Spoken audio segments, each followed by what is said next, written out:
Dunn, who is the Vice President for Higher Education at the National Union of Students, and Emran Mian, Director of the Social Market Foundation. Welcome to both of you. Megan, first of all, can you argue that the fact this is costing so much money shows the taxpayer is taking the strain of this system rather than the student? I think what's really clear from this committee report is that actually the current system is being funded by public money. Is that the government is actually funding it at the wrong end of the system instead of funding students to go through the system. They're actually just writing debt off at their end, and when this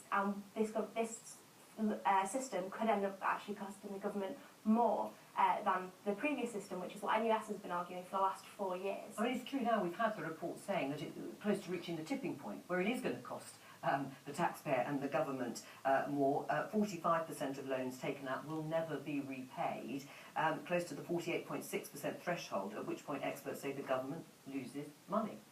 Well, these are all forecasts, and they're forecasts that were generated at the bottom of the economic recession.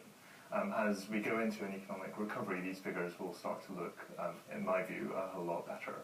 And the other thing, of course, is that these figures are based on forecasts. There's still plenty of, if you like, policy flexibility for government in how it can control the future cost of student loans. Oh, what sort of flexibility are you talking about? So when the new tuition fees were brought in, which still means that the system, of course, is free at the point of use. Megan referred to the government not funding students on the way in, but of course they are funded on the way in. The system is free at the point of use. So what happened in 2010 is that the threshold at which student loans start to be repaid was increased from £15,000 to £21,000. A very progressive move for low-income graduates, but increases the cost of the system. And what could happen in the future is you can freeze that threshold for a number of years, and that would massively reduce the cost of these student loans. Megan, do you accept that we've been in an economic downturn, growth has returned, there is still wage restraint, and it's certainly not outstripping prices, but eventually the system will start to pay for itself?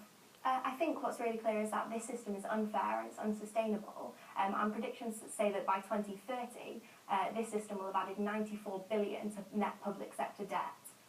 What do you say to that? I don't see the problem in spending a lot of money on a large higher education system. We have lots and lots of young people going to higher education more than any point in our history. That wasn't the point of the system, and all that seems to have happened is you've moved the burden of cost, but you haven't actually necessarily at this point put any more money into the system. It wasn't supposed to cost more, so in that sense, has it failed?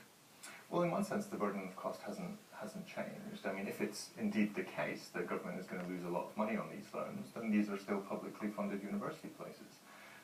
The reality is that students are not paying anything on the way in. The numbers of people going to university is increasing again, and fees has done nothing gone down, of course. And fees has done nothing to put off people from low income. I mean, it is true that the numbers have gone down, not as to the extent that was predicted by people like yourself. So in a way, doesn't that vindicate the system if the numbers are going back up again? We were always very clear that this might not put off students immediately from going into higher education. What we have seen is a 40% drop in part-time students and a 14% drop in mature students, and these are people that are reskilling and retraining to perform vital jobs in this economy. And what's really clear is that students are paying for this debt 3 times over. They're paying in high debt, they're paying for decades after they graduate, and they're also paying in tax to subsidise this unsustainable system. Do you think it's a good system? Does it improve the standard of our higher education? Okay, well, if I say, I'm slightly taken aback by the fact that I used to occupy Megan's you position did indeed, as any many years before she was actually born, so I'm slightly silenced at the moment. Has this brought you back to a past life? Well, look, I mean, the first thing I'd say is that whichever system we take, it's a bit better than it was then, when most students were subject to discretion, local authority discretion, which meant most of them didn't get grants. However, having said that, I rather favour the older NUS position, which was for the graduate tax, because the argument about all of this is that students need to make more in contribution to higher education. And my view is a graduate tax is fairer, it's simpler, you know, it's more logical based on the proposition that if you get a degree, you're likely to earn more. And the reason that people went for fees... That's not guaranteed, is it? Well, overall it's true. The reason people went for a fee system and loans rather than graduate tax was the idea that you'd have to pay back a lot more under graduate tax, and then also the fee system would encourage universities to compete. Well, the truth is, all universities charge more or less 9,000. There's no particular competition. Yeah, so the competition's disappeared. I mean, what is wrong with the graduate tax?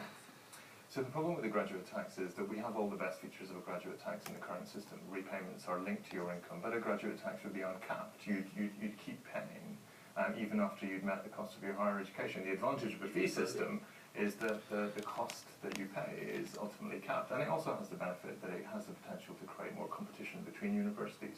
And what the government's recently announced is that the controls on student numbers are about to be lifted, which should mean that there's much more extensive competition between universities for students. Right, because that's the problem. There is no competition at the moment, is there? And a lot of these universities would like to charge more, wouldn't they, than 9,000? Eventually they would like to charge more. Well, I think before that happens, we'll start to see some universities charging less to get more students. All right, we'll have to leave it there, but thank you both very much. Now let's get back to